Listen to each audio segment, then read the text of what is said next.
cooperación y reformas. Damos la bienvenida a nuestros distinguidos panelistas. Nos acompaña el doctor Alejandro Pisanti Baruch, profesor de la Facultad de Química de la UNAM.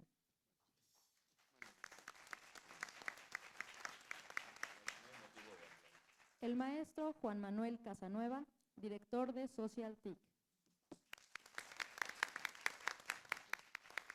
La doctora Norma Julieta del Río Venegas, comisionada del Instituto Zacatecano de Transparencia y Acceso a la Información.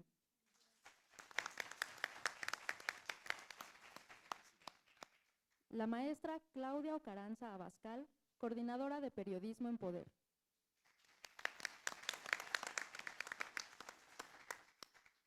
El maestro Ernesto Alejandro de la Rocha Montiel, comisionado presidente del Instituto Chihuahuense de Transparencia y Acceso a la Información Pública y coordinador de la Comisión de Tecnologías y Plataforma Nacional de Transparencia del Sistema Nacional de Transparencia.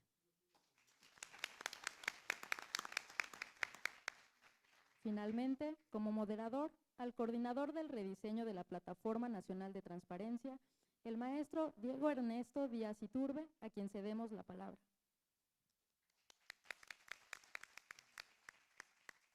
¿Qué tal? Muy buenos días tengan todas y todos ustedes. Damos inicio a esta mesa que seguramente va a estar muy nutrida. Me voy a permitir no leer las semblanzas de quienes están aquí, creo que son conocidos por todos nosotros y creo que mejor es escuchar lo que tienen que decir. Lo que sí me interesaría señalizar es que, en este foro que tiene el objetivo de reconocer las áreas de oportunidad que tenemos como instituto, en este caso sobre la Plataforma Nacional de Transparencia, creo que vale la pena destacar que fue el reconocimiento a diversas áreas de oportunidad que apuntaron las propias organizaciones de la sociedad civil, muchas de las cuales, algunas de las cuales hoy nos acompañan, de los propios usuarios que utilizan la plataforma y de expertos en la materia, la que nos llevó a realizar un rediseño completo de la plataforma que lanzamos en abril de este año.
Adquiríamos la autonomía con esta reforma, era la entonces Comisión Estatal de Acceso a la Información.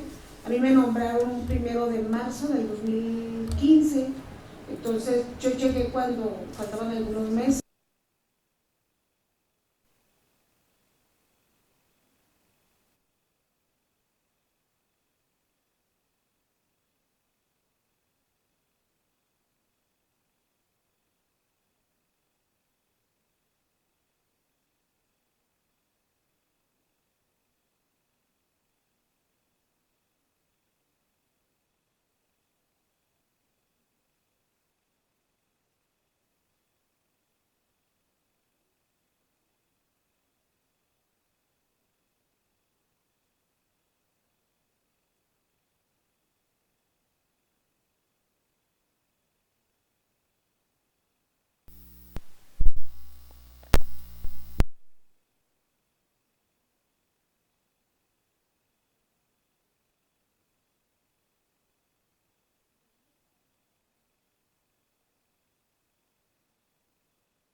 edificio del INAI, donde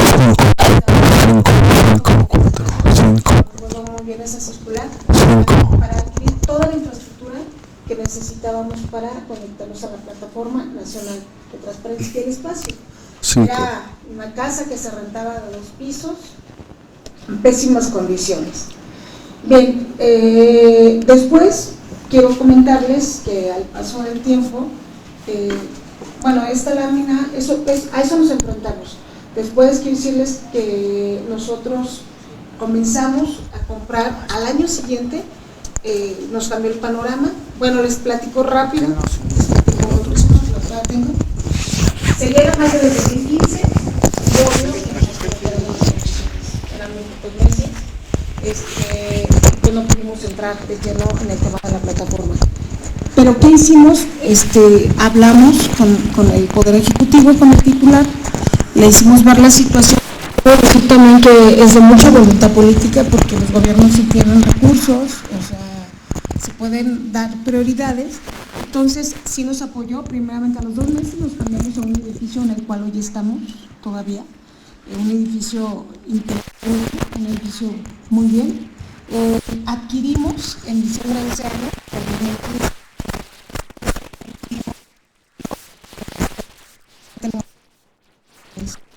somos después de la Fiscalía y quizá del Poder Ejecutivo, somos quien mayor tenemos espacio para albergar los datos.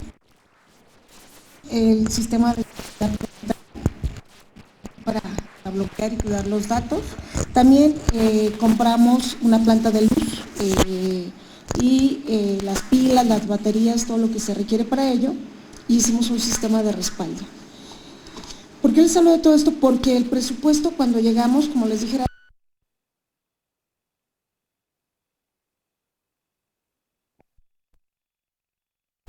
la presidencia del instituto, y nos doblaron el presupuesto. De 10 millones logramos obtener 22 millones, saltamos a 22 millones en tan solo el siguiente ejercicio. Entonces nos doblaron el presupuesto, doble el personal, y desde luego adquirimos toda la infraestructura. También nos permitió tener la autoridad para exigir que el Infomex no puede estar albergado en el Poder Ejecutivo. Los ciudadanos no confían en las autoridades, confían más en los organismos autónomos, aunque ustedes no lo crean, confían más en los organismos autónomos. Entonces, el gobernador nos cedió el Infomex, logramos quitarle el Infomex al Poder Ejecutivo con la versión 2.0. Hoy en día hemos trabajado mucho en el área de tecnologías, por cierto, aquí está mi director de tecnologías, que la verdad yo nomás soy la portadora de la voz de todo lo que hace él. Entonces, ya estamos en la versión 2.5, la versión del Infomex. ¿Y cómo hemos logrado incorporar sujetos obligados? ¿Qué hemos hecho en Zacatecas? Bueno, ha habido muchas conferencias magistrales, hemos recibido un apoyo constante y permanente del comisionado Oscar Guerra Fort, ha asistido cuantas veces lo hemos invitado cuando ha podido en su agenda. Ha habido muchas conferencias magistrales, hemos tenido un sinfín de capacitaciones desde que inició la plataforma para los registros. Ha tenido altas, sí, ha tenido bajas la plataforma, sí, también, pero siempre hemos estado ahí. Es como el gran amigo que no dejas, ¿no? En las buenas y en las malas hay que estar con la plataforma. Y quiero decirles que en Zacatecas damos capacitación a los medios de comunicación. Y no voy a decir nombres por datos personales, pero hay compañeros de órganos garantes que me dicen, ¿cómo los medios? Si son los que más piden, no les digas cómo. No, a los medios de comunicación nosotros los capacitamos, a los directores, a los reporteros, a los compañeros de piso de los medios.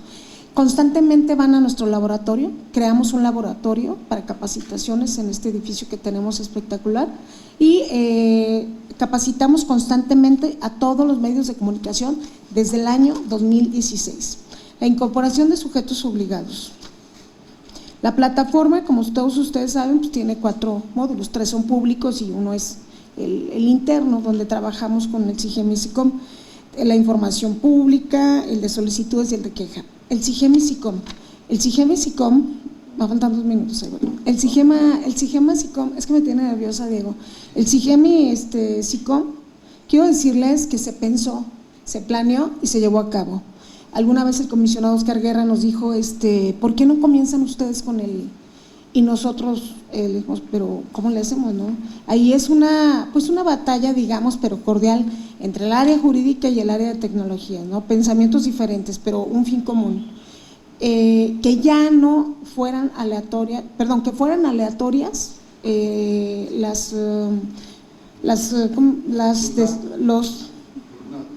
turnado, lo hago diario y se me olvida, perdón, el turno de los comisionados. ¿Por qué? Porque anteriormente la ley decía que el presidente o la presidenta era quien turnaba.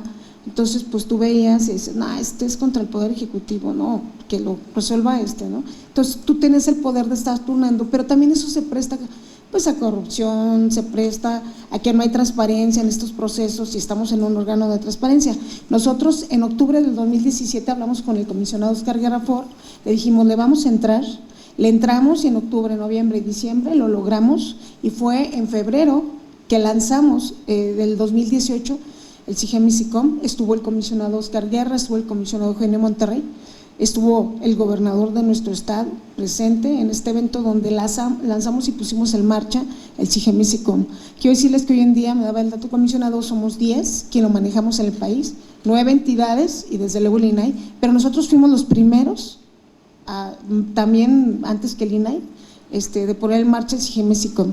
Quiero decirles que la experiencia de Zacatecas sí funciona, los ciudadanos confían más, se habla de una transparencia al interior del propio instituto y bueno, aquí la idea es que los demás órganos garantes, mis compañeros, pues comiencen también a entrar a estas dinámicas. Prácticamente para concluir, bueno, el CIGEM y SICOM, yo ya me adelanté un poquito a la presentación, es que no veo la presentación, pero bueno, ya platiqué todo lo de la implementación. ¿Cómo socializamos nosotros la plataforma en Zacatecas? Nosotros somos creyentes de las redes sociales, creemos que eso de verdad, o sea, es lo que nos ha traído muchos beneficios. Constantemente diario, desde las 5:30, 6 de la mañana, todo un equipo nos ponemos, y digo nos ponemos porque yo en lo personal también, para que tu gente haga lo que tú exiges, pues hay que hacerlo junto con ellos.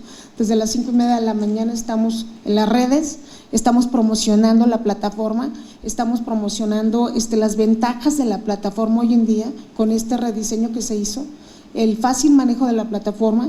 Quiero decirles que nosotros estamos siempre en entrevistas de radio, infografías, redes sociales, y bueno, ¿a qué hemos llegado hoy en día?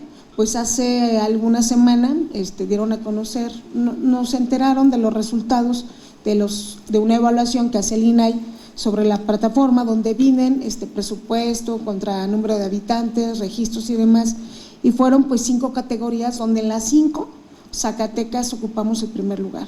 Entonces, pues eso es satisfactorio porque la verdad la plataforma nacional de transparencia sí funciona. En Zacatecas les podemos decir que funciona y funciona muy bien. El día de hoy tenemos más de 8,000 solicitudes en lo que va del año, Fer. Ya son más a través de la plataforma que a través del propio Infomex. Y quiero decirles que de acuerdo a la ley, en Zacatecas son 58 municipios, solo 4 municipios tienen más de 70,000 habitantes, que Zacatecas, Guadalupe, Fresnillo y Pinos. Se supone que el resto, por ley, no tendrían la obligación de estar, pues en Zacatecas todos están, los 58. Los 58 municipios están, a los 58 los verificamos, ahorita acabamos de concluir una verificación vinculante y la verdad ha sido perseverancia, tenacidad, cooperación con el INAI y pues apostarle a que sí funcionan las cosas, ¿no? Entonces en Zacatecas sí funciona la plataforma, nos enfrentamos a estos retos, insisto, recapitulo rápidamente, la verdad 10 millones de pesos, 20 personas, un edificio patético, y al año siguiente todo fue, pero hay que convencer.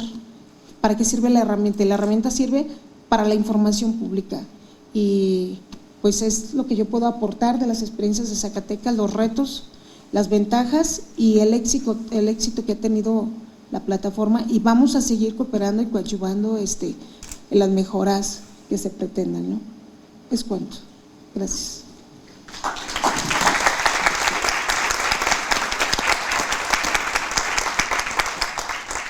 Muchas gracias, doctora. Pues la verdad es que una historia muy, pues de una realidad que creo que tiene que aprender mucho el país, de afrontar las capacidades institucionales y los retos tecnológicos.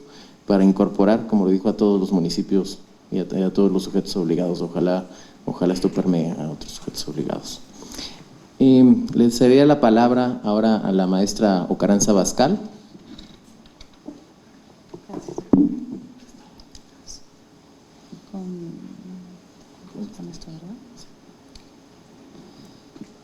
Gracias. Primero, gracias por la invitación. Desde Poder estamos muy contentos de poder participar en este tipo de foros. Para quienes no nos conozcan, Poder es una organización sin fines de lucro de la sociedad civil que nos dedicamos a la lucha por la transparencia y la rendición de cuentas empresarial con un enfoque de derechos humanos. En la organización tenemos varios programas. Uno de ellos es Periodismo, Datos y Tecnología, donde yo soy la coordinadora de periodismo, y pues desde esa perspectiva es que les voy a hablar hoy sobre lo que nosotros hemos entendido que es y que funciona y los resultados que nos ha dado el Sistema Nacional de Transparencia. Los avances de transparencia para nosotros han sido tangibles, sobre todo en los últimos años. Nos han permitido hacer proyectos de tecnología tanto para nosotros internamente en la organización como para ponerlos a disposición de las demás personas, hablando tanto de rendición de cuentas, tanto de solicitudes vía transparencia y los proyectos periodísticos que hacemos con eso, pero también del cumplimiento de obligaciones de transparencia. Hoy les voy a hablar de 3 proyectos específicamente, uno que se llama Todos los Contratos.mx, otro que es quién-es-quién.wiki, y bueno, algunos reportajes que hemos sacado en nuestro portal. Todos los contratos, ¿puedo ir al enlace? No sé. Bueno, si me pueden ayudar por allá para ir al enlace que está ahí, si no, no pasa nada. Todos los contratos es un proyecto en el que obtuvimos casi 3 millones de contratos de la Administración Pública Federal desde 2001 hasta 2018, y los evaluamos a través de 25 algoritmos. Entonces, evaluamos cómo reportan estos contratos. No podíamos evaluar cómo el cumplimiento de los mismos, pero sí cómo se reporta desde ciertos sistemas como Compranet. Y una de las fuentes que usamos para esto fue el portal de obligaciones de transparencia, el POT. Ajá, ahí está.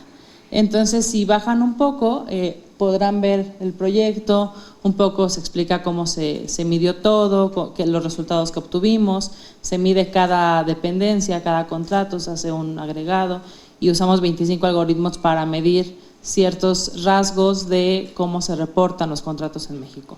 ¿Podemos regresar a la presentación? Ajá.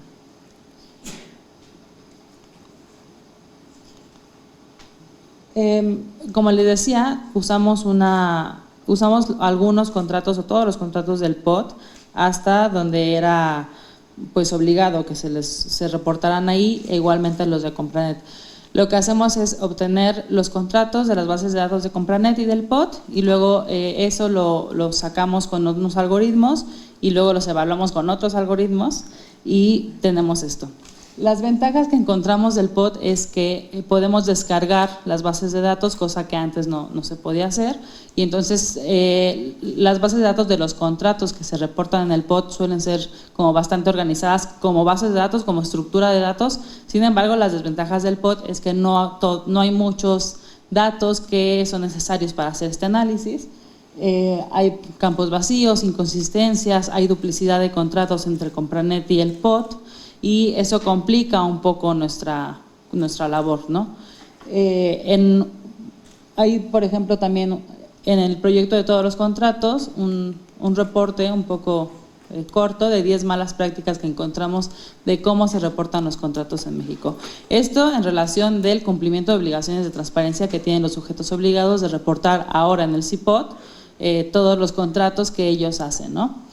El agregar los datos del CIPOT es algo que está también en nuestra vista. Luego, ¿quién es quién.wiki? Ya que tenemos todos estos datos de contrataciones, de sujetos obligados, de dependencias, hicimos esta plataforma que se llama quién-es-quién.wiki, que tiene un buscador de contratos, entre muchas otras cosas.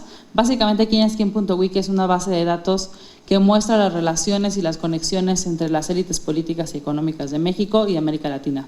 Una de esas formas de mostrar estas conexiones o estas relaciones es a través de quién contrata a quién. y por eso tenemos nuestra parte del buscador de contratos. Lo que hacemos con los contratos es que se resumen los montos y la extracción de los datos que obtuvimos de los contratos se compilan acá en quiénesquién.wiki y igualmente usamos algoritmos.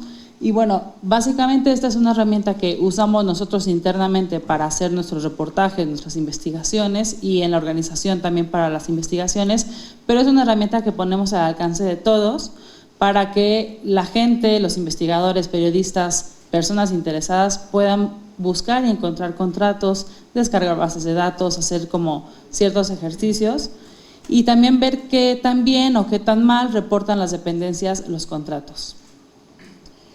Y el tercer como proyecto que tenemos en el que usamos ya solicitudes de información, no solamente cumplimiento de obligaciones de transparencia, son los reportajes. Acá desde el lado más periodístico, en Poder usamos, no sé, yo creo que fácil al día hacemos unas 3 solicitudes de información a diferentes sujetos obligados. ¿Y qué nos ha permitido esto? Obtener información que de otra forma no podríamos tener, a menos que fueran filtraciones, por ejemplo. Pero nos ha permitido entender también a veces la relación que hay entre empresas y gobierno, por ejemplo, a través de contrataciones, a través de recursos públicos, de cómo las empresas usan estos recursos públicos, de incluso hemos podido pues contrastar lo que dicen ciertos funcionarios en contra de lo que dicen los papeles oficiales que podemos obtener por transparencia. Eso lo entendemos como un avance mayúsculo en la rendición de cuentas empresarial y gubernamental en México. Por lo tanto, también desde Poder tenemos una labor de enseñar a cualquier periodista, investigador o persona que se acerca a nosotros para entender cómo se usan las solicitudes de información.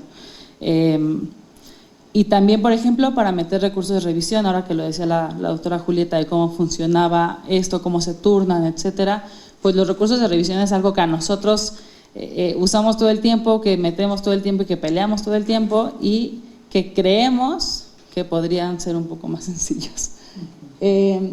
Ahora, el uso de las plataformas de transparencia.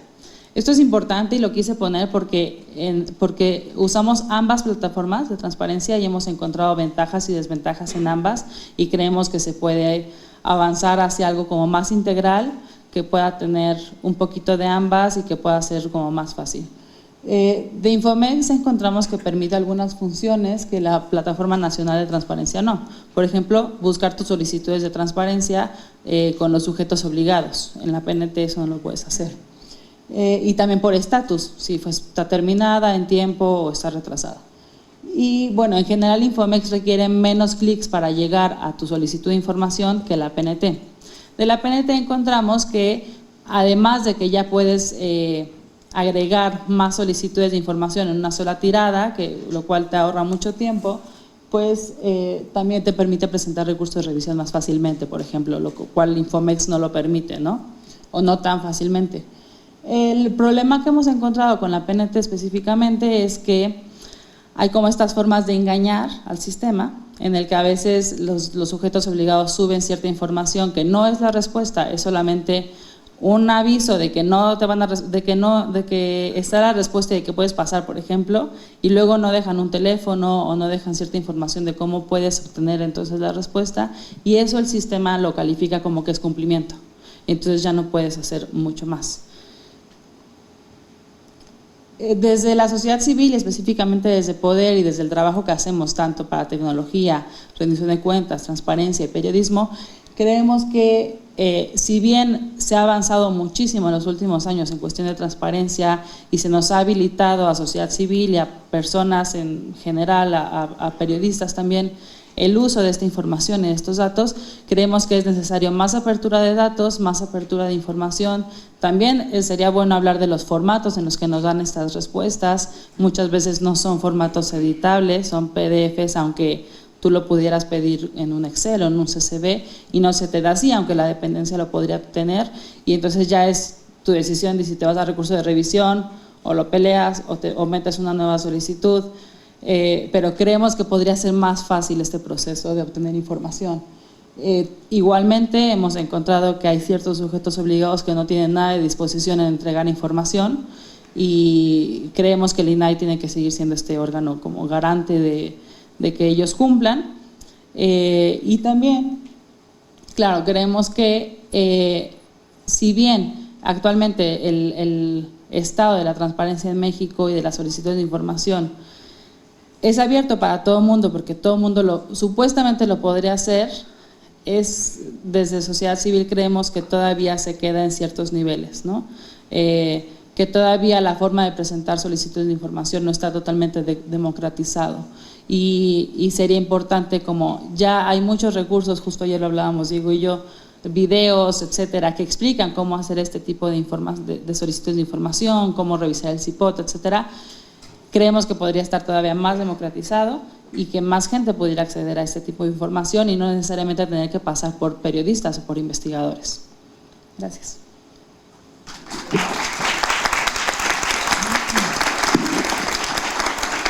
Bien, pues muchísimas gracias, Claudia. Muy interesantes comentarios sobre cómo podemos mejorar las búsquedas de las solicitudes, la facilidad para presentar recursos y disminuir el número de clics. Son algunos de los apuntes que he tomado y que sin duda vamos a tomar en cuenta ahora que estamos realizando el proyecto de CISAI 2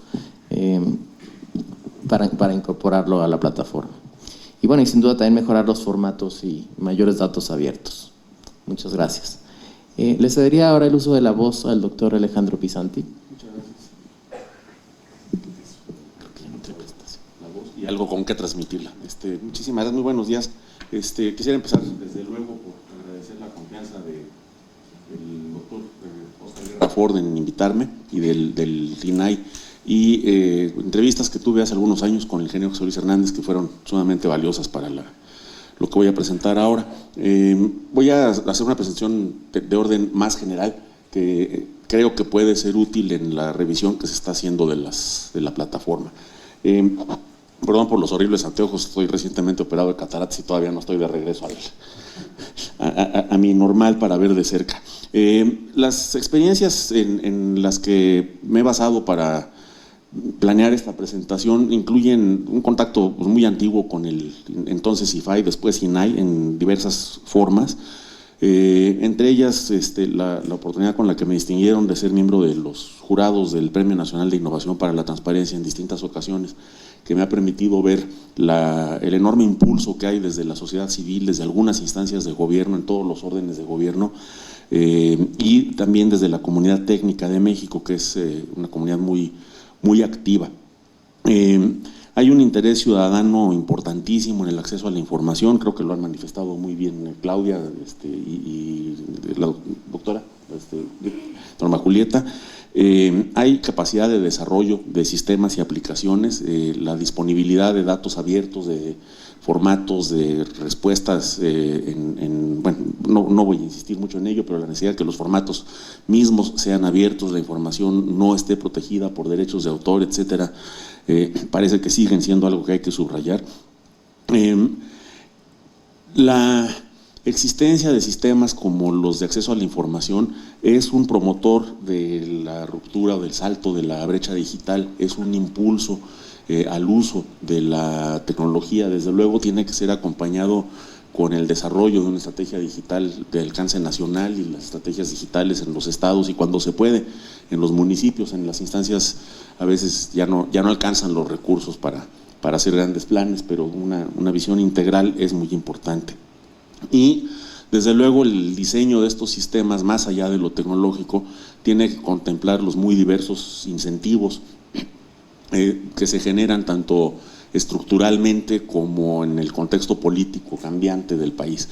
Cuando digo estructuralmente, por ejemplo, lo ha subrayado muy importantemente la comisionada de Zacatecas, el hecho de que el acceso a la información se haga ante un órgano autónomo, aunque a veces desde el punto de vista del ciudadano el Estado es un ente muy confuso, el ciudadano frecuentemente tiene poco interés en saber que el agua es municipal, los baches son submunicipales, muchas veces dependen digamos en el caso de la Ciudad de México, de la alcaldía, que es un submunicipio desde el punto de vista del tamaño de la ciudad. y que otras cosas son federales y que desde luego el INAI es un ente, o los órganos de transparencia de los estados son entes muy abstractos. Sin embargo, en cuanto se enfoca a cuestiones como el acceso a la información, sí empieza a apreciar importantemente la diferencia entre un órgano autónomo y un órgano que es parte del gobierno. Este tipo de cosas deben tomarse en cuenta en todos los diseños futuros. Un analista, investigador y consultor que aprecio mucho, Naidi Hanna, de origen egipcio y que ha trabajado por décadas ya en estos procesos, ve la transparencia dentro del acceso a la información, dentro de los procesos de transformación digital de una manera más integral. Es muy importante verlo en este marco. Él destaca 10 aspectos de las transformaciones digitales. Uno de ellos es que se genere una visión y un compromiso compartidos. La plataforma, el acceso a la información, etcétera, deben seguir siendo y deben crecer como parte de esta visión y compromiso compartido de la transformación digital del Estado y de la sociedad. Se requieren sinergias y escala, una infraestructura soft, que es toda la normatividad. No es nada más el hardware y el software, sino la normatividad, los estímulos. Voy a regresar a esto con el caso particular de la plataforma, muy en concreto. Una transformación integral con una estrategia nacional que, por otra parte, considere todos los niveles subnacionales, alianzas público-privado, difusión e inclusión para la equidad, lo cual también en el caso del acceso a la información ha sido muy enfático, y regreso a eso también al final. Un balance estratégico entre lo nacional y lo local. Hay cosas que requieren una ley federal o una ley general o un proyecto de toda la sociedad, pero deben ser aterrizadas en el nivel local y deben tener raíces e impulsos propios en el nivel local. Claramente la Plataforma Nacional de Transparencia considera esto de una manera muy integrada. Tema de descentralización y de gestión del cambio, de identificar cuáles son las resistencias, los orígenes de las resistencias y administrarlas. Cuando nos tocó, por ejemplo, participar en la creación del proyecto de juicio en línea en el entonces Tribunal Fiscal Federal de Justicia Fiscal y Administrativa, pude analizar algunos casos en América Latina y nos decían sistemáticamente que las mayores resistencias en este tipo de aparatos se encontraban entre los notificadores, lo que en México serían los actuarios de los juzgados.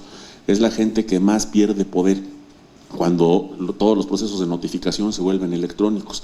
Es el cuate que ya no puede decir que no alcanzó a llegar, que cuando llegó a notificar ya estaba cerrada la oficina y logra que se pospongan 45 días o 90 días las audiencias, a cambio a veces de algunas recompensas. Entonces, identificar ese tipo de puntos es sumamente importante. Y finalmente, un monitoreo y evaluación ágil desde el inicio. Estos postulados generales me los encuentro reflejados en un artículo, en un capítulo del libro que acaba de salir, que se llama Variaciones de Implementación, que publicó el CIDE. Son 8 casos de implementación de políticas públicas, editado por Guillermo Cejudo, y el artículo de Sergio López Ayón y creo que es Claudia el nombre, Ortiz Casillas, habla de los siguientes factores al hablar del caso específico de la implementación del acceso a la información, transparencia y acceso a la información desde la creación precisamente del sistema. Y los factores más importantes que definen en ex post es la transparencia como cultura. Un factor crítico es crear una cultura dentro del mismo gobierno, además de que va a haber que presentar informes. Yo lo digo cuando me toca trabajar en esto: si lo vas a terminar haciendo, empieza por hacerlo. ¿Para qué te metes en un proceso, pensando, dirigiéndonos a una dependencia gubernamental, para qué te metes en este proceso de resistencia, de no entregar la información, entregarla incompleta, hacer las marrullerías que nos describió ahorita Claudia, ¿no? Para dar por cumplida la obligación sin cumplirla, para esperar un recurso de revisión, recordando además el efecto Streisand, ¿no? O sea, mientras más te resistes, más creas la noticia, puedes crear la noticia, ¿no? Pides que se hagan las cosas mal, o las haces mal, y de repente te conviertes en la noticia. Entonces, si lo vas a terminar haciendo, empieza por hacerlo. Pero esto es una cultura que nos cuesta muchísimo trabajo movilizar. En la implementación de la política pública hoy ya establecida de acceso a la información, se consideró algo muy curioso, y es que se estableció la ley antes de la política pública. En muchos otros casos el camino es inverso, primero se tiene el fondo y luego la forma. Aquí una decisión de la sociedad fue establecer una ley, pero afortunadamente fue una ley muy afortunada, muy algorítmica para el acceso a la información. Y una de las cosas que se consideraron más importantes fue fomentar la demanda desde el principio, promover numerosos tipos de accesos. Voy a dar una cita específica. El artículo, este capítulo cita, sin nombrarlo, a un comisionado de los iniciales del IFAI, que dice: si nosotros al cabo de un año rendimos cuentas y le costamos al país millones de pesos para que hubiera 100 solicitudes, pues nos iban a desaparecer.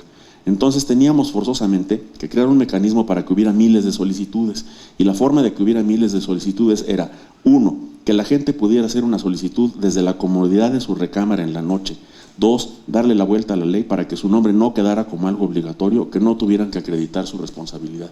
Es decir, aunque la plataforma informática o tecnológica es una consideración aparentemente muy secundaria en los diseños, en realidad es un factor estratégico.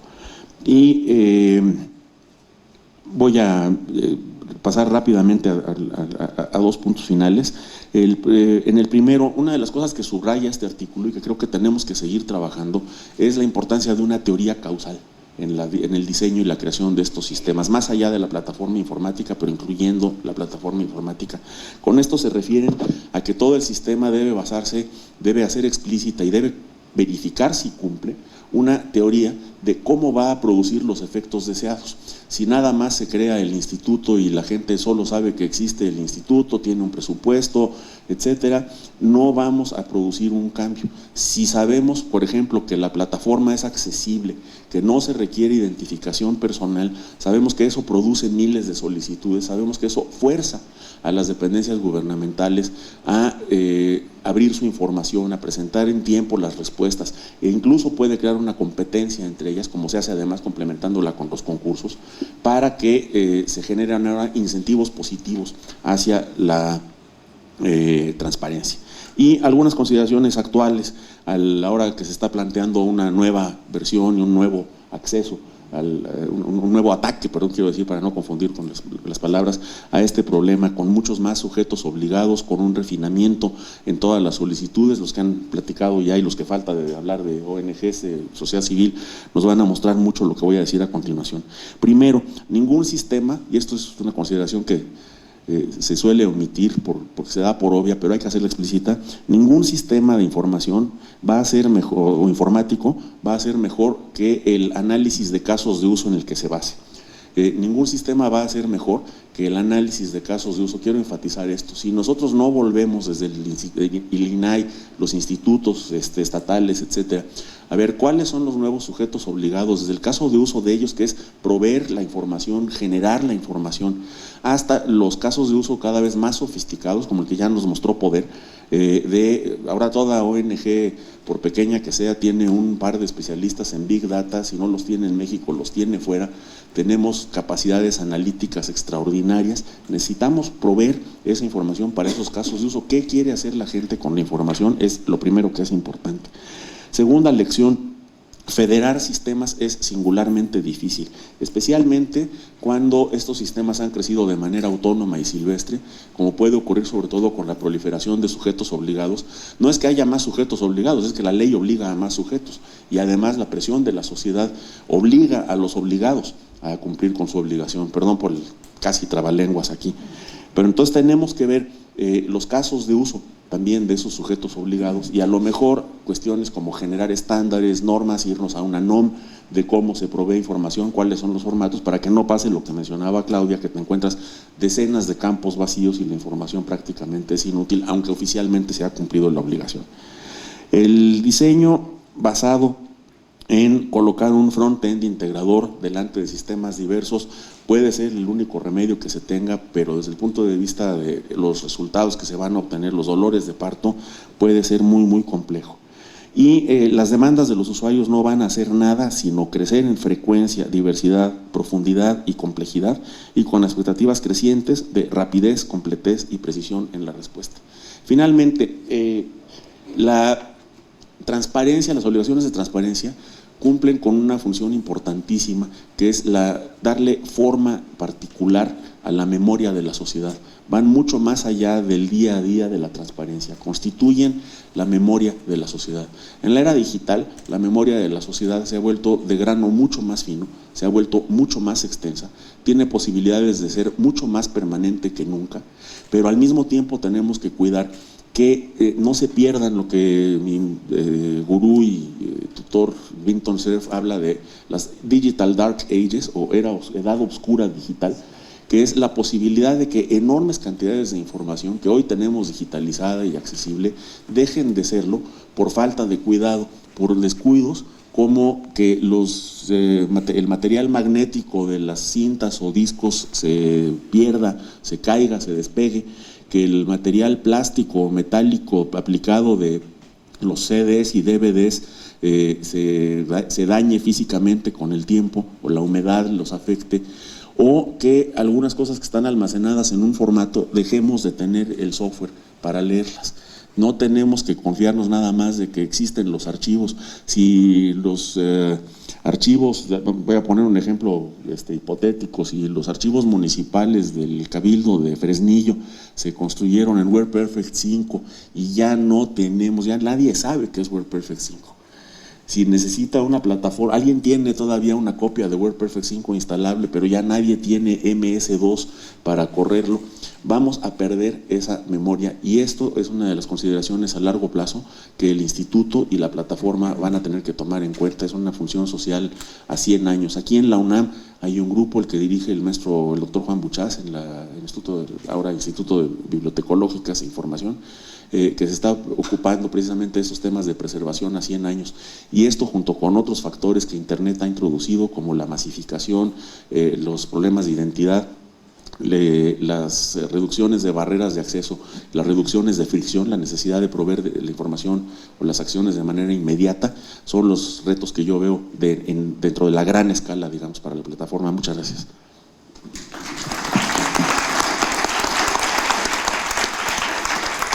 Muchas gracias a usted, doctor.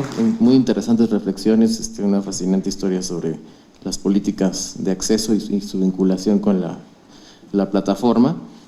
Sin duda habrá que tomar en cuenta los análisis de caso de uso, como bien lo señala, y bueno, muchas otras reflexiones que nos ha compartido. Muchas gracias. Le cedería la palabra ahora a Juan Manuel Casanueva, por favor. Muchas gracias, buenos días, gracias por la invitación y un honor y gusto estar aquí compartiendo esta mesa. Nosotros en Socialtic hemos tenido dos acercamientos directos con la plataforma. Uno fue un poquito en reacción, en conjunto con diferentes colegas de sociedad civil, especialistas de tecnología cívica, cuando se lanzó la plataforma y surgieron múltiples errores en su lanzamiento.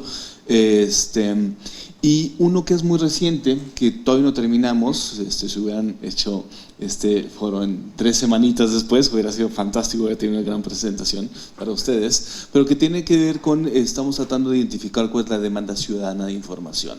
Y la demanda ciudadana de información, básicamente hay pocos insumos para poderla evaluar. Estamos utilizando muchas redes sociales, pero a nivel de insumos formales, básicamente nuestro eje de referencia es las solicitudes de acceso a la información en México y por lo tanto la plataforma, ¿no? Ese es el único eje que podemos tener certero de qué es la demanda ciudadana de la información pública. A lo que nos lleva esa reflexión básicamente tiene que ver con dos cosas, ¿no? Cómo es que se está pidiendo la información y cómo se está entregando. Y una de las primeras cosas que nos llama la atención, sin ser especialistas en transparencia, es que, bueno, en un país tan grande, tan diverso, sigue siendo una población relativamente pequeña y muy especializada la que consulta la plataforma, ¿no? Y muchas veces en esos espacios se nos olvida, pero sí está enfocado a ciertos sectores, y los casos de uso, si bien hay esfuerzos para que aumente por parte de órganos garantes, de sociedad civil, del mismo INAI, pues siguen siendo relativamente pequeños y limitados para el contexto de país que tenemos. Y La otra cosa que sí hay que recordar, aunque yo creo que es muy obvio para este foro, es que se necesita ser un usuario especializado para hacer solicitudes de acceso a la información. Ya lo mencionó Claudia. Nosotros podemos decir que cuando tenemos que pedir información, contratamos a alguien para ello, que es el que sabe cómo hacer las preguntas, no tanto como navegar y los trucos de la plataforma, pero sí. Y eso es una limitante para la ciudadanía en general. Entonces esa es una principal barrera que sigue siendo parte de la naturaleza de la Plataforma Nacional de Transparencia y del acceso a la información misma. Algo interesante que hemos visto con los primeros datos tiene que ver con que muchos de los usuarios y las usuarias a nivel de volúmenes tienen que ver con otros factores y no necesariamente la población. Entonces ahí nos quedamos con la duda sobre si además de ciertos perfiles, si regresamos ahí al análisis de casos de usos, están incitando a que tipos de personas estén utilizando más o menor la plataforma, pero después de escuchar a la comisionada habrá que poner la variable sobre identificar, bueno, cuál es la proactividad de los órganos garantes y quienes tienen la responsabilidad de fomentar el uso de la plataforma para identificar justamente qué es lo que está dinamizando más la solicitud de acceso a la información en México. Porque si uno hace la relación literal de volúmenes por población, no nos está dando, y hay casos bastante interesantes de municipios que tienen mayor porcentaje de peticiones de usuarios de la plataforma. Entonces es algo muy interesante. Ahora, lo que sí me gustaría hacer una reflexión un poquito más amplia, y más en un marco de lógica digital, es que la plataforma sigue reflejando más bien una oferta de un espacio digital a la que la ciudadanía tiene que adaptarse sí o sí. Se plantea como un espacio en el Internet en donde pues se asume que la gente llegará por necesidad, eventualmente por cultura, por obligación legal en algunos casos, pero no es una reacción a una demanda a la curiosidad. No es un Google donde uno tiene curiosidad, entra y lo encuentra o lo pide. No es un Yahoo Respuestas, y por decirlo en términos bastante burdos por ahí, ¿no? Entonces, el hecho que unas cosas que se pueden analizar bastante de manera interesante simplemente con los datos de los analíticos de la plataforma es que existen diferentes estímulos que funcionan y otros no para llevar usuarios y para retener usuarios a la Plataforma Nacional de Transparencia. Les puedo decir simplemente con el análisis de los analíticos de la misma plataforma que el porcentaje de rebote es relativamente bajo en la misma plataforma, sobre todo con su tráfico directo, por lo tanto nos está diciendo que la gente que llega ya sabe lo que va a la plataforma. No obstante, hay miles de sitios que refieren tráfico a la plataforma que tienen altísimos porcentajes de rebote, la mayoría arriba del 90%. Es decir, se está jalando miles de personas que le dan clic a algún botón o algún link de muchísimas páginas, muchas de ellas del gobierno, que llegan a la plataforma y que dicen: yo no entiendo qué hago aquí, me voy, adiós, ¿no? Por lo tanto, ese imán a nivel de ya la infraestructura que debería estar jalando usuarios a la plataforma no es del todo concreto. Y que inclusive baja también desde los mismos vínculos relacionados con los sitios del mismo INAI, antes IFAI, que no generan tanto tráfico y cuando sí generan tienen altos porcentajes de rebote superiores al 70%. No obstante, al revisar justamente los analíticos del tráfico referido a la plataforma, vemos que hay algunos sitios específicos, Pensioniste, que en algunas lógicas tienen relación con la alta demanda de información por algunos sectores y temas que sí tienen mayores porcentajes de rebote. Por lo tanto, a lo que estoy diciendo es que sí se puede identificar dónde están esos usuarios potenciales que deberían estar haciendo y que cuando identifican que existe algo que se llama la plataforma, llegan y hacen solicitudes, por lo menos se mantienen un poquito más de tiempo en ese espacio digital y no simplemente salen corriendo con generando un alto porcentaje de rebote.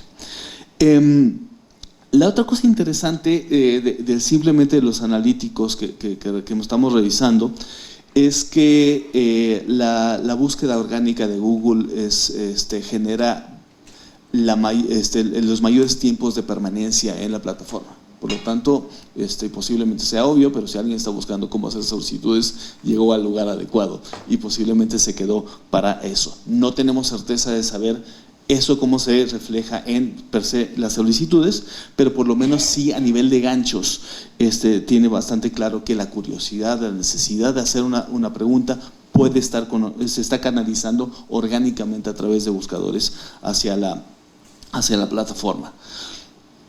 Lo que nos empieza a generar un poquito más de cautela y habla más bien de una falta de una visión integral de diferentes áreas institucionales para fomentar justamente el mayor uso y también estratégico de la plataforma, es que comunicación social es demasiado general y no está, por lo que estamos viendo, atendiendo específicamente esos grupos que ya sabemos que podrían ser más proclives a hacer solicitudes. Nos llama la atención, aunque no es crítica directamente al INAI, sino a todas las dependencias públicas, que básicamente el brazo de comunicación social es general y básicamente relacionado a darle visibilidad a las figuras públicas y líderes de la institución, ¿no? Así pasa en todos lados, pero no está cumpliendo posiblemente ese rol que debería estar para jalar, para ser ese imán, para educar sobre cómo podemos fomentar que se ejerza el derecho a saber y a través de la plataforma misma. Por último, cierro con dos temas adicionales. Uno que se debatió mucho en el momento del surgimiento de la Plataforma Nacional de Transparencia, que era, bueno, ¿con base en qué están diseñando una plataforma? La experiencia de usuario, la arquitectura, la tecnología detrás de ella. Una de las cosas que posiblemente debería el INAI, y yo creo que tiene la oportunidad de hacerlo, a diferencia de otras dependencias gubernamentales, es establecer criterios claros, hacer estudios profundos para identificar, bueno, para dónde va y cómo se debe estar construyendo este tipo de tecnologías, ¿no? El establecer casos de uso, como mencionó el doctor Pisanti, es fundamental, y en materia más de usabilidad se requiere que haya estudios claros, pruebas, un sistema de testeo muy claro con usuarios clave para identificar, bueno, qué está funcionando, qué no está funcionando, porque inversiones tan grandes, esfuerzos tan grandes, titánicas que han hecho dentro de la institución para que después haya algunas cosas perfectibles podrían evitarse, como se hace en otros contextos tecnológicos. Y por último, hago la mención un poquito general para no entrar en detalles, y qué bueno que Claudia ya hizo algunas precisiones, que dentro de muchos de los usuarios duros, constantes del acceso a la información, sigue habiendo resentimiento. Me mandaron unas listas ahí de cosas que todavía siguen fallando en la plataforma. Menciono solamente una que me parece especialmente grave y tiene que ver con la transición Infomex plataforma, que tiene que ver con que varios colegas que son heavy users de la plataforma sí están identificando aún errores en la generación de solicitudes y siguen utilizando Infomex Federal como una plataforma confiable. Y desde el punto de vista de alguien que no es un heavy user, pero tampoco sabe lo que está pasando detrás de los fierros de la plataforma, me parece que ahí hay un error, sobre todo de comunicación e interlocución directo con esos usuarios. tuvimos acceso a una lista grande de tickets que se han estado resolviendo por parte de tecnologías y son bastante claros, o sea, qué problemas técnicos se han resuelto. Eso desde el lado de los usuarios, sobre todo los heavy users, no tenemos claridad, ¿no? Entonces se puede prestar a que pues, no se están resolviendo todos los problemas y que también los volúmenes posiblemente son menores a los que seguramente detrás de cámaras se están resolviendo todos los días, ¿no? Entonces esa interacción sobre todo con los usuarios más grandes debería mejorarse para aumentar la confianza de esos usuarios que son los que principalmente utilizan la plataforma. Y algo que se mencionó en su momento, pero me parece importante recalcar una vez más, no solamente cuando hay errores y cuando hubo en el lanzamiento de la plataforma, sino hoy en día también como un modus operandi abierto, proactivo, participativo, es que existen especialistas, tanto funcionales como técnicos, que estamos dispuestos a dar un día, una tarde, a hacer análisis de usuarios, hacer análisis de seguridad, hacer análisis de performance, de usabilidad, que pueda generar esos ciclos de retroalimentación. Entonces, yo creo que también está todavía vigente la oportunidad para empezar a hacer ese tipo de ciclos más abiertos de participación de públicos especializados en ello. Y uno de los últimos comentarios que podría hacer para sobre todo más una retroalimentación para seguir abonando en el tema de monitoreo y evaluación, sobre todo interna, es ir analizando a nivel general toda esa información que genera la plataforma, ¿no? Nosotros simplemente para identificar demanda tuvimos que recurrir a talento de ciencia de datos para poder analizar qué es lo que realmente se pregunta y qué es lo que realmente se responde. Y estamos hablando de que es un esfuerzo analítico demasiado grande porque pues, todo está a nivel de sector, no tenemos subcategorías de preguntas y respuestas, ¿no? De qué se está preguntando y qué se está respondiendo. No obstante, ese análisis nos está generando muchos insumos para tener mayor tacto de justamente esas dos variables, pero lo mismo se podría hacer para identificar algunos elementos que seguramente pueden sustentar o revisar lo que es la inversión que se está generando detrás de muchos de los esfuerzos de rediseño, de usabilidad, seguramente de performance y sobre todo a nivel más de la garantía del derecho a la información, que es pues, cómo están respondiendo los sujetos obligados, ¿no? Pero bueno, hasta ahí dejo el comentario. Gracias.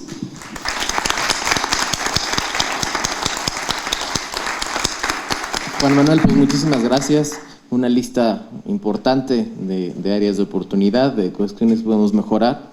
Y bueno, y te tomamos la palabra, yo creo, en que nos compartas tal vez una tarde de tu tiempo para que podamos hacer estas pruebas y podamos explotarte también a ti un poco. Y que nos compartas la lista de estas experiencias, por favor. Actualmente estamos trabajando, como lo mencioné hace un momento, en el nuevo CISAI 2, que justamente será para responder a esta área que apuntas de mejorar lo que hoy es Infomex y superar Infomex en la plataforma. Entonces nos vendrían muy bien esos comentarios, y también en el buscador que estamos creando, justamente a lo que haces referencia sobre aprovechar, adaptar las demandas de los usuarios, y no que sea al revés, no que sean los usuarios los que tienen que adaptar. Creemos que con el buscador que estamos generando lo podremos lograr, pero nos interesarían sus comentarios también, como lo estamos haciendo. Pues sin más, le cedería yo la palabra ahora al maestro Alejandro de la Rocha, por favor.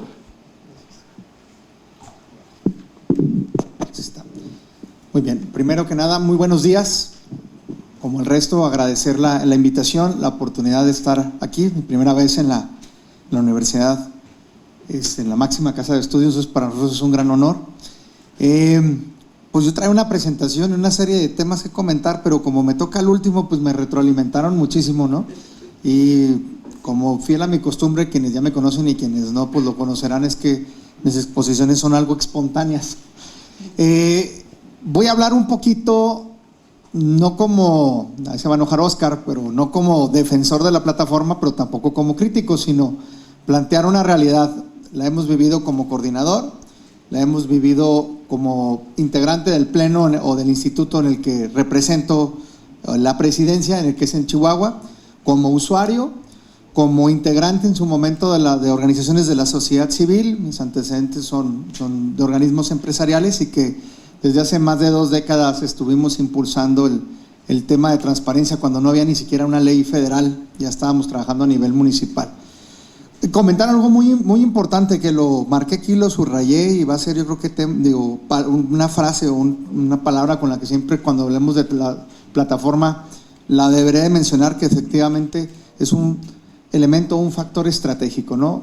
El que exista la plataforma de transparencia, pues no fue simple y sencillamente una ocurrencia o que Oscar diga, pues la plataforma, ¿no? Primeramente está establecido por la ley, forma parte de un ecosistema, porque es la plataforma, son los sitios web de los sujetos obligados, son obviamente los distintos Infomex que estuvieran previos a la plataforma, pero también las redes sociales. En ese tema que hablaban de a veces resistencia al cambio, nosotros en Chihuahua nos topábamos con sujetos obligados que preferían utilizar el Facebook. Y en el Facebook, no me pregunten cómo, pero ponían todas las fracciones.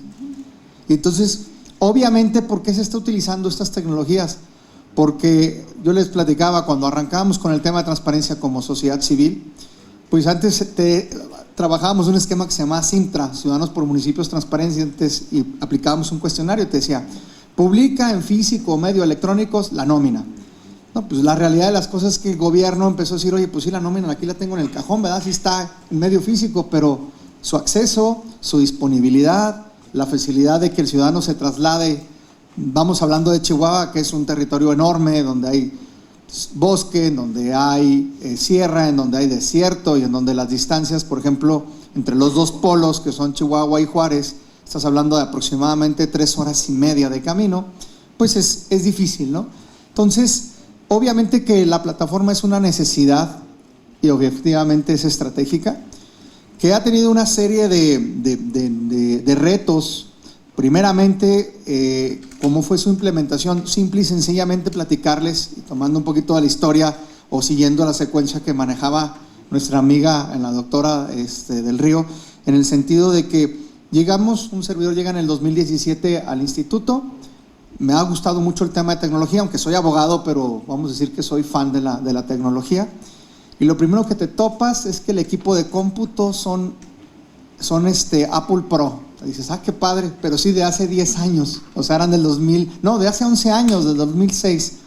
¿Cómo íbamos a garantizar nosotros una funcionalidad, el poder estar revisando y auditando efectivamente a los sujetos obligados con un equipo paupérrimo? No digo no paupérrimo, más bien miserable, ¿no? Sí, no había virus ni nada de eso, pero triste. Luego trasladas esa realidad a los distintos municipios. Reitero, en Chihuahua son 67. La gran mayoría son municipios serranos, la gran mayoría pues, son en donde está representada los rarámuris, los tarahumaras, pues, por llamarlos así, hay 4 etnias, y que llegues y les digas, mira, pues ¿sabes qué? Vas a tener que subir tus obligaciones de transparencia a la plataforma, y esto se llama mouse y esto se llama computadora, ¿no?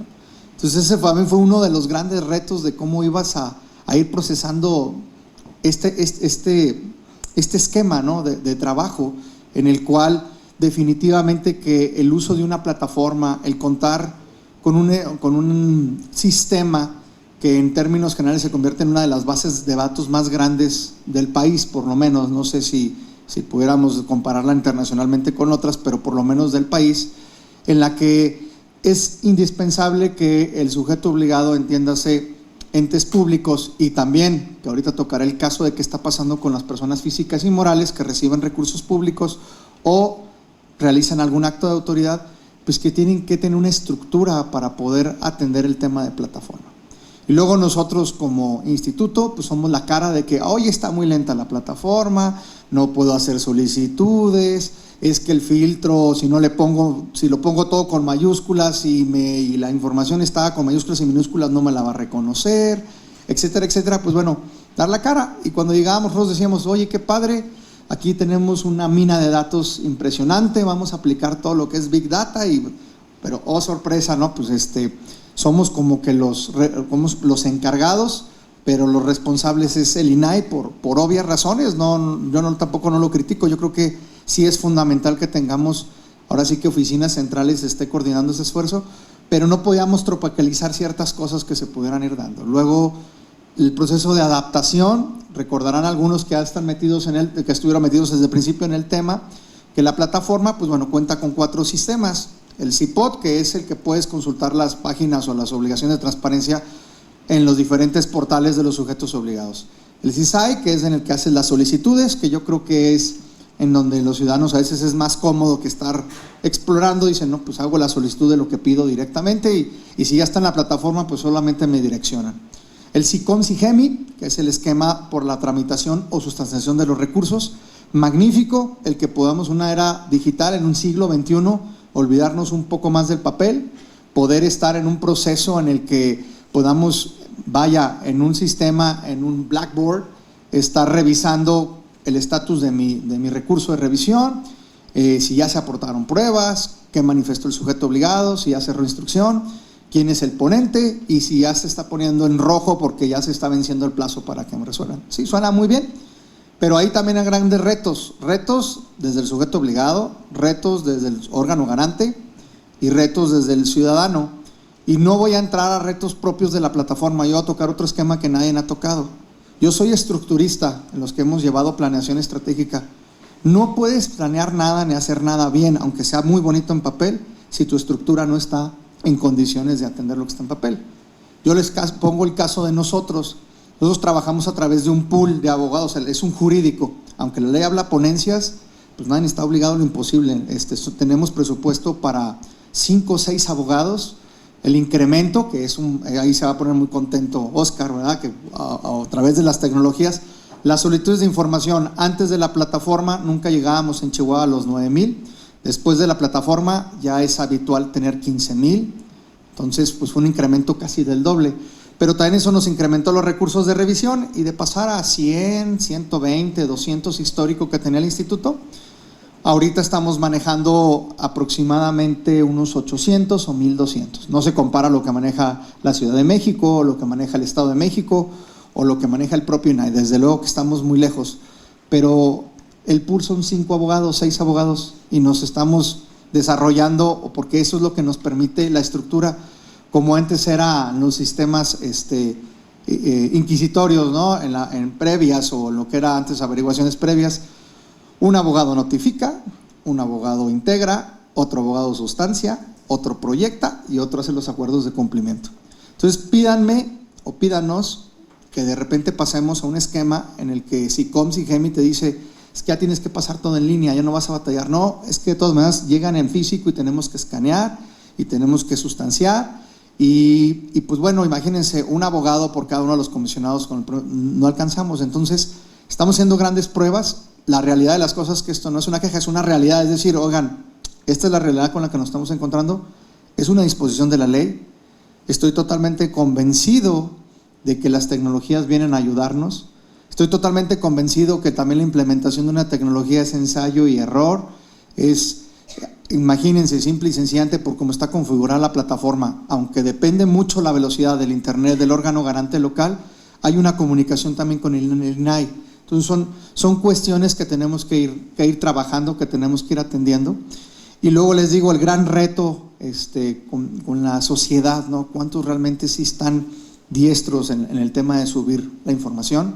En Chihuahua tenemos un proceso de verificación, que serán las auditorías digitales sobre el cumplimiento de las obligaciones al 100%, o sea, es censal, no es muestral. Revisamos plataforma, revisamos sitios web y pues les digo, nos había tocado sujetos obligados que pues, checan mi Facebook, ¿no? Entonces, pues también en ese esquema estábamos. Después nos van a decir que por WhatsApp puedes pedir las diferentes fracciones, que sería interesantísimo, ¿no? ¿Por qué no? O a veces que te manden un filtro por Snapchat o yo qué sé. Pero creo que al final de cuentas esto es un ecosistema. No vengo, aunque maneja el sistema, ¿cuáles son los retos? Yo creo que el reto es seguir socializándolos. Pero estamos muy contentos porque desde el año 2018 ya tenemos en la carrera de contaduría en la Universidad Autónoma de Chihuahua y en la carrera de Derecho ya está como carrera optativa Derecho de Acceso a la Información y Protección de Datos. Y tenemos la oportunidad de estar socializando con los alumnos estas herramientas, además de los diplomados, además de que ya se está viendo una maestría, aunado a que de la misma forma como lo están manejando Zacatecas, nosotros tenemos de manera ya sistemática, no es de que hoy se nos ocurrió o de que hoy nos lo pidieron, tenemos ya agendados días específicos para asesorar en el uso de la plataforma a medios de comunicación. Las organizaciones de la sociedad civil es un gran reto, déjenme decirles que tenemos más de 800 sujetos obligados, pero solamente 261, y ahorita con el sistema anticorrupción y todo lo que le vayamos sumando ya vamos a llegar a 280, el resto son ONGs o OSCs, o como le quieran llamar, que voluntariamente se incorporan, y ahora traemos el reto de decir, oye, pues para atender el tema de la plataforma yo tengo que tener una estructura, pero pues yo me dedico a casas de cuidado diario, no, pues yo me dedico a trabajar con niños down, no me pidas una estructura enorme, ¿no? Para poder atender ahora el tema de plataforma. El reto que tenemos en Chihuahua es que hay organizaciones que reciben hasta 300 millones de pesos de fondo público. O sea, esas no las puedo decir. No, mira, pues tú con que le cumplas con el sujeto obligado original y le pases al fideicomiso lo que gastas es suficiente. No, cuando sabemos que el 100% de su nómina es pagada con recurso público. El 100% de sus servicios del edificio, un edificio de 7, 8 pisos más grande que el del INAI, en altura, nada más, en altura. Y ahí me avisan porque no puse, iba a poner el contador para ser respetuoso del tiempo, me dan una señal y me callo, por favor. Entonces me dicen, ¿cómo le vamos a hacer? Y ahora tenemos el gran debate de determinar cuál va a ser el mejor procedimiento para decir a partir de qué monto tú estás obligado a tener toda una estructura para el tema de transparencia y a partir de qué otro monto con que tú des la información al sujeto obligado original y él la suba a la plataforma, estás del otro lado. Pero el proceso, cuando les explicamos todo lo que implicaba la plataforma, se asustaron, ¿no? Entonces, yo hablo un poquito de los retos. Yo creo que las áreas de oportunidad que tiene la plataforma son muchas, pero las ventajas también. Un reconocimiento para los que somos débiles visuales ahora con el nuevo sistema que implementaron ahí, que se sigue olvidando el nombre, y eso que soy el coordinador, Dios de mi vida, una pena, pero así soy, el inclusive, ¿verdad? Pues es que disculpen, estoy de Chihuahua, estoy a 3 horas y media del Paso, entonces el pochismo surge, ¿verdad? El incluye o inclusive o lo que sea, que nos permite precisamente tener una mejor visualización de la información, adaptar fuentes, más allá que los sistemas operativos de cada equipo, ya sea tableta, de celular o computadora, también tienen esas facilidades, pues es un acierto importante. Viene lo del tema del buscador, que yo creo que eso nos va a ayudar en vez de estar buscando los mapitas de colores para ver qué fracciones, pues bueno, quiero saber tal cosa y te lo puede adaptar, pero es un gran reto, O sea, yo la verdad ahí no sé qué tanto estemos trabajando con los distintos algoritmos, pero es un gran reto. Hay un área de oportunidad de que a veces hace ciertos filtros y digo, si no los pones con las letras que son todas mayúsculas o todas minúsculas o inversas, falla. Tenemos el gran reto, los órganos garantes, de mejorar nuestro sistema de internet para que la velocidad de acceso sea mayor. Yo les decía, es que su plataforma es muy lenta, y no me dijeron, mira, vamos a entrar a través del INAIPAS, 8 segundos. Entramos conforme al Estado de México, 14 segundos. Zacatecas, 54 segundos. Chihuahua, 1 minuto 15. Pues eso también inhibe, ¿no? Inhibe considerablemente el que la gente quiera utilizar la plataforma, aunque les digo, sigue aumentando, las solicitudes aumentan. Obviamente el Infomex sigue siendo una plataforma por sus daños de uso pues, más utilizada. Sin embargo, como lo decíamos, el Infomex tiene la gran limitante de que tienes que tener una cuenta por cada estado y en la plataforma no. Entonces, de que hay avances, sí, tenemos que hacer una app. No es posible cada vez que quieras entrar poner tu usuario, tu clave. Yo creo que ya debemos de tener una app como cuando entras a una red social y con muchísimas más funciones para cotejar, comparar, graficar, que los tiene, pero todavía tenemos que trabajar en eso. El buscador sé que es esencial y considero que es fundamental también atenderlo. Y pues con ello yo creo que platico un poquito de lo que es el gran reto, ¿no?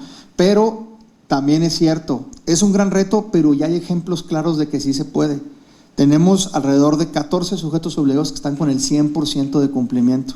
Y no son cualquier sujeto obligado. Estamos hablando de la Secretaría de Hacienda, de Gobierno del Estado. Estamos hablando del Poder Judicial o Tribunal Superior de Justicia, como se le dice en Chihuahua. Estamos hablando del municipio de Ciudad Juárez y de Chihuahua, que ellos representan casi un poco más del 70% de la población del estado. Entre otros, obviamente Lichitay, pues no podíamos estar nosotros fuera, pero también, por ejemplo, hay el gran reto de interpretar muchas cosas en el sentido de cómo lo vas a valorar, que a lo mejor no es propio el tema de plataforma, pero pues sí nos sentimos mal de que decimos un municipio tiene un 97, 98, entran a la plataforma y ese 97 y 98 son declaraciones o acuerdos de inexistencia. Bien cumplidos, bien estructurados, y me dicen, es que es más fácil que llenar sus formatos, ¿no? Entonces, son cosas que también, no solamente tecnológicamente hablando como plataforma, sino ya en la interpretación jurídica también mezclan lo que son los grandes retos de esta plataforma. ¿Y cómo socializarla? Así, ¿no? Con estos foros, hacer espacios donde la estemos invitando a utilizar.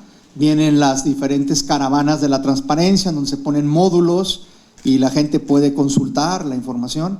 Simple y sencillamente, ¿cuánto duró el proceso para que en un kiosco electrónico cualquier persona o casi cualquier persona pueda obtener su acta de nacimiento, haya nacido en Nuevo León, haya nacido en Jalisco, etcétera, etcétera?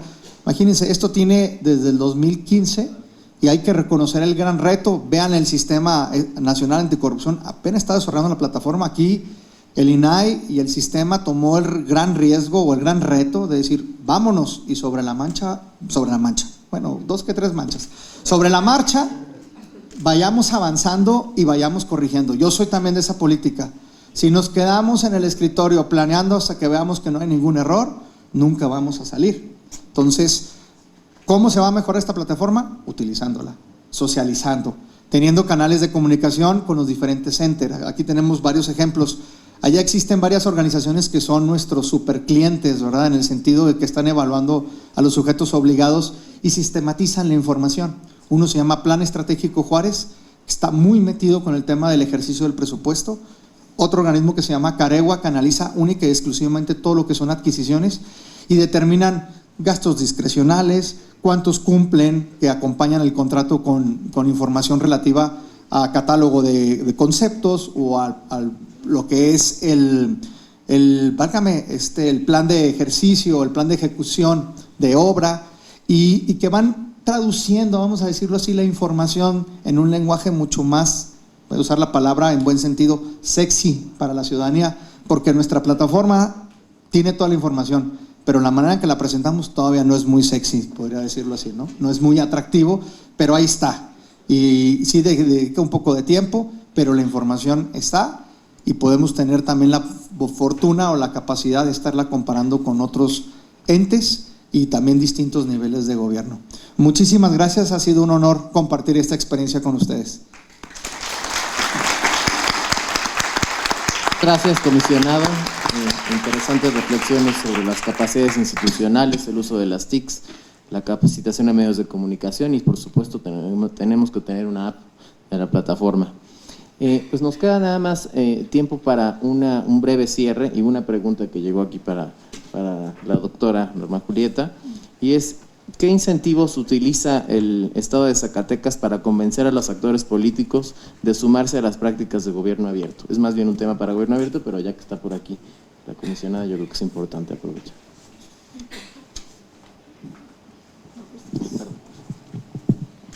Bien, aprovecho la pregunta muy rápido. Sí quiero comentar algo de las ponencias que escuché de todos mis compañeros, de sus participaciones. Me gustó mucho lo que dijo Alejandro, que si vas a terminar haciendo, empieza por hacerlo, ¿no? Algo así. Entonces el tema de concluir el tema de la plataforma diciendo lo que dice Alejandro, de todos lo teníamos que hacer. Entonces lo comenzamos a hacer y solo así se avanza. ¿Cómo convencemos a los actores? Y aprovecho la pregunta de gobierno abierto, pero también de la plataforma. En la plataforma los multamos. Hemos multado a muchísimos presidentes municipales, sobre todo, cantidades de 50,000, 100,000, de acuerdo a las sumas. Y la Secretaría de Finanzas nos ha ayudado a confiscarles propiedades y demás. Entonces, así también convencemos a ciertos actores políticos en el tema de la plataforma. En el tema de gobierno abierto también tenemos casos de éxito y los convencimos porque platicamos no es que convenzamos a los actores políticos, como dice aquí, sino que pues no tienen otra más que cuando ya la ciudadanía llega con nosotros, llega en este secretariado, en el sistema que sea, pues los atienden y la presión. Dicen que no hay mejor presión que los medios de comunicación, y yo estoy convencida de ello. A mí me encanta trabajar con los medios, porque luego dicen, ¿quién filtró? No, ya no se usan las filtraciones, o sea, luego te andan buscando y del Poder Ejecutivo, todo, fue la comisionada Julieta, no, pues es que la información está en la plataforma, las sesiones son en vivo. Entonces, se tienen que convencer que si no trabajan por las buenas, pues van a tener que trabajar por las malas ante cualquier denuncia y ante cualquier hostigamiento, que la propia ciudadanía también puede hostigar a las autoridades a que den resultados, ¿no? Pero yo uso mucho los medios de comunicación, las redes sociales, son mis grandes aliados en el tema de gobierno abierto, plataforma, de todo lo que haga en Zacatecas, son mis grandes aliados. Muchas gracias. Muchas gracias, doctora. Un breve comentario final, Claudia. Gracias. También por los comentarios de mis compañeras y compañeros en la mesa, creo que ha sido súper interesante ver las posturas desde diferentes puntos de vista, ¿no?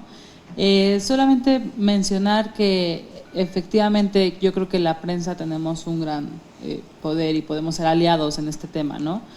No solamente para aprender a usar las solicitudes de información, sino para lo que decía hace rato, democratizar este tema, ¿no? O sea, no, todo buen periodista no queremos que la información se quede en nosotros, por más exclusivas que eso nos dé.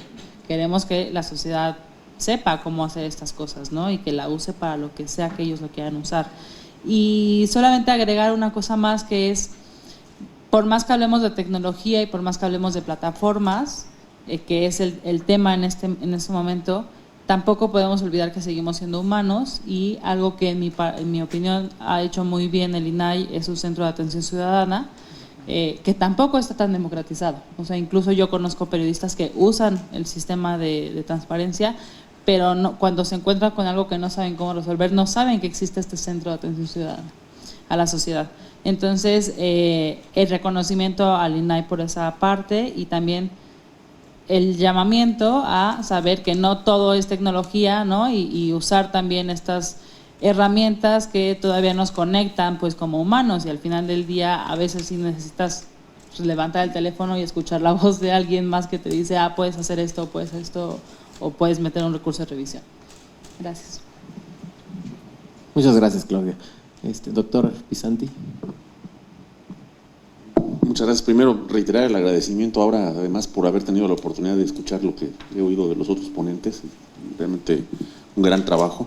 Yo creo que el punto más importante para cerrar sería simplemente un llamado a que en el avance en la Plataforma Nacional de Transparencia se reduzca, se aumente, se haga transparente la plataforma. Es decir, la plataforma debe desaparecer de la vista, debe dejar de ser un objeto de trabajo, debe ser un gran facilitador.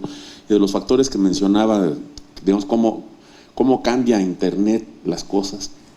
Cuando ves algo que se podía hacer, digamos, hubieras hecho estos procesos de transparencia en papel hace 30 o 40 años, se hubieran podido concebir hacerlo a través de, vamos, medios no informáticos, ¿no?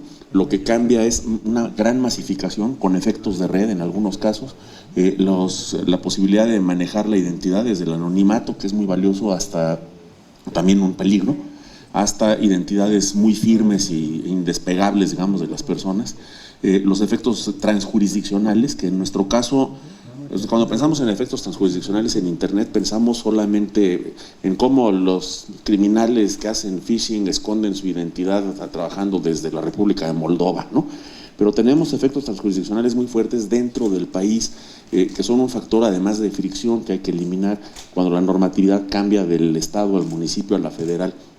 Y eso se refleja en fricción, en este caso de la plataforma, como se mencionaba, por ejemplo, no hay un single login, un ingreso único que ya te dé acceso a todos los sistemas de transparencia. Es un factor muy adverso. Y finalmente el factor de memoria que mencionaba, que debe ser verdaderamente considerado, no necesariamente en la plataforma, pero en los muy variados obligados. Otra vez muchas gracias. Dos cositas nada más para cerrar, una es más necia que otra. Me da mucho gusto el saber que se está trabajando en un buscador. Creo que esas interfaces más intuitivas para la ciudadanía son una necesidad, y ahí reiterar que existe ya la tecnología simplemente todos los datos que ya tiene y ha generado todas las preguntas y respuestas de la plataforma, deberían dar para que fuera algo intuitivo, pero no va a ser fácil, ¿no? Entonces, si hay un buscador o un app hecho sin haber escuchado a la ciudadanía de cómo piensa, cómo pide, cómo reacciona, seguramente va a causar más problemas que respuestas, y ahí vale mucho la pena andar probando, analizando antes de lanzar justamente esos espacios de interacción. Y por último, esta es mi parte más necia, que para seguir abordando este reto que va a ser no eterno, pero sí es bastante grande, para atacar públicos no especializados, enfrentar brechas digitales, etcétera, el seguir bajo la premisa de que hay que llevar a la gente a la plataforma como es, posiblemente sea una batalla perdida. Yo creo que ahí tenemos que ser mucho más creativos y aventurarnos desde la comunicación a cómo llevar la información a ciertos grupos y cómo escuchar mejor esos grupos, en lugar de obligarles a que sigan todo el proceso de la plataforma. Pero muchas gracias. Gracias. Maestro de la Rocha. Gracias. Pues ya nada más para concluir, y yo creo que complementando lo que fueron las últimas dos conclusiones que me antecedieron, que sí, definitivamente es que nos pasa, ¿no? Yo creo que nos perdemos el principio de ahora sí que enfocado al cliente. Estamos pensando aquí, pero bueno, ¿qué quiere el cliente, verdad? Y yo nomás manejaría, ya para concluir, dejarlo así como una idea loca, diría una de mis compañeras comisionadas. Tomando el principio de accesibilidad que maneja el derecho de acceso a la información y haciendo una analogía a los principios que manejan en protección de datos de privacy by design o privacy by default, yo diría que nosotros tenemos que seguir trabajando en la plataforma bajo los principios de acceso en la configuración y acceso por default, ¿verdad? Para que de esta manera realmente consolidemos. Tenemos que seguir socializando y enfocándonos a que cualquier acto de gobierno, cuando lo hagan, antes de preocuparse si vinieron los reporteros, si salió en la columna, si salió en la televisión, ya está arriba en la plataforma, ¿no? Muchísimas gracias. Pues muchas gracias, concluimos así esta mesa y les pediría que se quedaran en sus lugares para poder iniciar la siguiente mesa. Agradecemos las intervenciones de nuestros destacados panelistas y de esta manera concluye el tercer panel de este importante foro. Solicitamos a todos los presentes permanezcan en sus lugares, ya que en breves instantes daremos inicio al cuarto panel.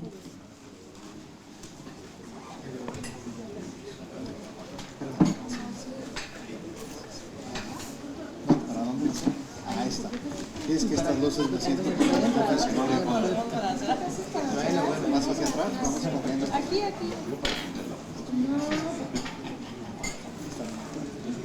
Creo que con estas luces me siento profesional.